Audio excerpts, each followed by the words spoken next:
E aí, turma, aqui é o JP e a gente vai dar sequência às nossas aulas fazendo exercícios da apostila Eleva para terceiro ano e curso, Química 3, apostila 2, capítulo 9. Esse capítulo se refere ao conteúdo aldeído e cetona, funções orgânicas que a gente já estudou, ok? Primeiro exercício que a gente vai fazer é o exercício dos contextualizados número 12, que diz o seguinte: a estrutura a seguir representa a essência de limão, largamente utilizada na indústria de alimentos. Em relação a essa estrutura, pode-se afirmar. Então vamos lá. Letra A. Apresenta grupamento carboxila. Atenção, aqui nós temos um grupamento com oxigênio, que é esse daqui, mas ele não é uma carboxila, ele é uma carbonila, tá? Tanto é que esse grupamento carbonila na ponta caracteriza uma função aldeído. Então não é uma carboxila, é uma carbonila. Letra B. Tem cadeia aberta e heterogênea. De fato, a cadeia é aberta, mas para ela ser heterogênea, eu precisaria ter um heteroátomo, ou seja, um átomo diferente de carbono entre os carbonos. Se a gente observa aqui a cadeia principal, não tenho nenhum heteroátomo, ok? Assim, ela não é heterogênea, ela é homogênea. Possui ligações iônicas e covalentes. Aqui nós temos os elementos carbono, hidrogênio e oxigênio. Entre esses elementos, entre esses átomos, ocorrem apenas ligações iônicas, ok? Ligações covalentes. Para eu ter uma ligação iônica, eu precisaria ter aqui um metal, tá certo? E eu não encontro aqui nessa fórmula nenhum metal, somente ametais. Assim, essa estrutura não possui ligações iônicas, apenas covalentes. Letra D. Não possui isômeros. Vamos lembrar o que é isômero. Isômero significa que, com essa quantidade de átomos, eu consigo montar outra estrutura. Só para a gente pensar, a carbonila está na ponta, mas ela poderia estar no meio da cadeia. Então, eu consigo sim montar isômeros. Então, está errada a alternativa D, sobrando a alternativa E para a gente, que é a alternativa correta. É um aldeído insaturado, ou seja, função aldeído insaturado porque apresenta dupla ligação, ou tripla, no caso aqui é dupla, entre carbonos. Então, a cadeia é insaturada. Alternativa E, ok? Vamos agora para o exercício número 16 dos contextualizados. Uma das várias sequelas causadas por níveis elevados de glicose no sangue de pacientes diabéticos que não conseguem o tratamento médico adequado envolve o aumento da concentração de sorbitol nas células do cristalino ocular, que pode levar à perda da visão. Com base na transformação mostrada na equação a seguir, nas quais os átomos de carbono da estrutura da glicose encontram-se numerados, respondem. Então temos aqui a estrutura da glicose, que é um carboidrato, e temos aqui o sorbitol, ok? Vamos lá, letra A. Qual a função orgânica diferencia a glicose do sorbitol? Então, se a gente analisa a estrutura do sorbitol, nós temos várias hidroxilas. Todas essas hidroxilas estão ligadas em um carbono saturado. Assim, no sorbitol nós temos a função álcool. Aqui na glicose nós também temos função álcool, mas aqui na ponta nós temos uma carbonila, C-O na ponta, característica da função aldeído. Então aqui está a nossa carbonila na ponta, função aldeído. Então a função que diferencia a glicose do sorbitol é justamente a função aldeído. Letra B. Qual é a hibridização dos átomos de carbono 1 e 6 da glicose? Trouxe aqui para a gente a hibridização de todos eles para a gente treinar, mas só para a gente lembrar. Então, olha só. O carbono aqui 1 está fazendo uma ligação dupla, lembra do esqueminha que eu ensinei, ó, dupla e duas ligações simples. Se a gente conta o vão, tem 2 vãos, então essa daqui é uma hibridização sp2. Já os outros carbonos, carbono 2, 3, 4, 5 e 6, todos eles apresentam ligações simples, 4 ligações simples. Se eu conto os vãos, eu tenho aqui 3 vãos, então todos eles são de hibridização sp3. Então ele pediu aqui pra gente o carbono 1, que é sp2, e o carbono 6, que é sp3. Os demais eu coloquei aqui só pra gente treinar, mas também são sp3, ok?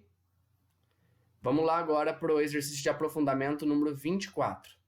A auroglausina é um pigmento laranja natural que apresenta o núcleo básico 1. Sabendo que a estrutura da auroglausina apresenta uma carbonila de aldeído não conjugada, uma hidroxila ligada a carbono sp2 e um grupo epitil, represente a estrutura desse pigmento substituindo R1, R2 e R3 pelos átomos ou grupos adequados. Então, nós temos aqui, ó, R1, R2 e R3. Eu já vou colocar aqui a estrutura dela desenhada para a gente analisar. Vamos ver aqui, então, por que eu tenho que colocar cada um dos grupos que ele descreve nas posições em que eu coloquei. Tá aqui, essa daqui é a auroglausina. Vamos lá. Primeiro, ele fala que eu tenho uma carbonila de aldeído não conjugada. Ou seja, tem aqui, ó, o C-O. Para isso daqui poder virar uma carbonila de aldeído, aqui o R2 precisa necessariamente ser um hidrogênio, ok? Se for um carbono aqui, ela deixa de ser aldeído, vira uma cetona. Então, eu tenho aqui agora a minha carbonila não conjugada, ok? Não conjugada aqui porque ele está se referindo exatamente nessa posição das ligações. Depois ele fala assim, uma hidroxila ligada a um carbono sp2. Carbono sp2, lembrando aqui, a gente viu no outro exercício, ele tem uma ligação dupla e duas ligações simples. Sobrou para mim R1 e R3. O único que tem o carbono aqui que está fazendo ligação dupla é esse daqui. Assim, aqui no lugar de R1 eu tenho que colocar a minha hidroxila, ok? Já que aqui eu não tenho um carbono sp2, tenho um carbono sp3.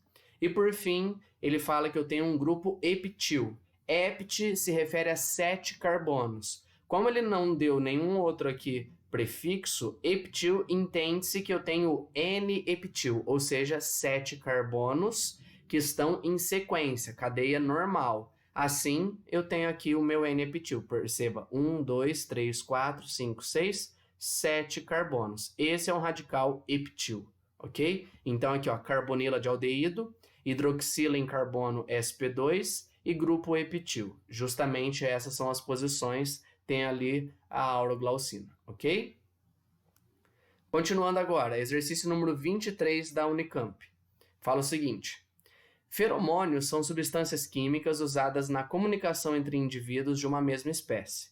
A mensagem química tem como objetivo provocar respostas comportamentais relativas à agregação, colaboração na obtenção de alimentos, defesa, acasalamento, etc. Há uma variedade de substâncias que exercem o papel de feromônios, como o CH3, CH2,3, CH2OH, sinal de alerta, e o CH3, CH2CO, CH2,5, CH3, preparar para a luta.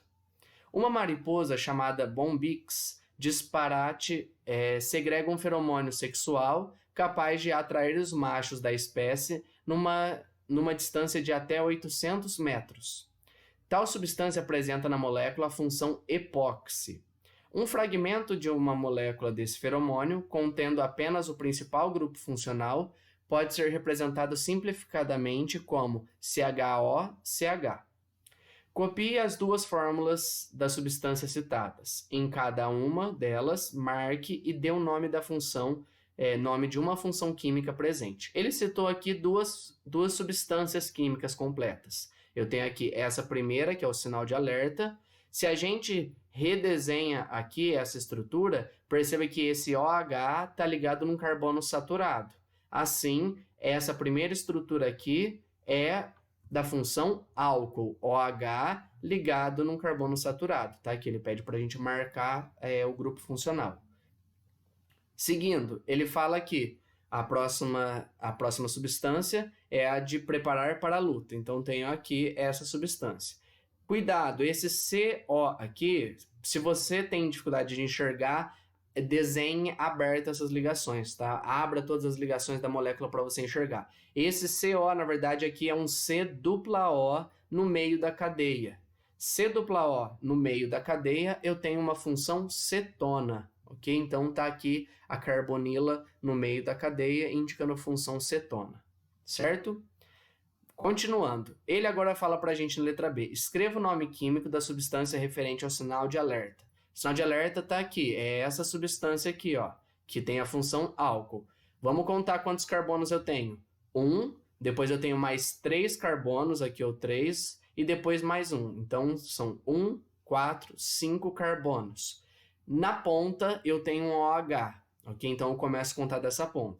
Se eu abro todas as ligações, eu tenho apenas ligação simples. Então, eu vou ter aqui o pente, an, 1-ol, ok?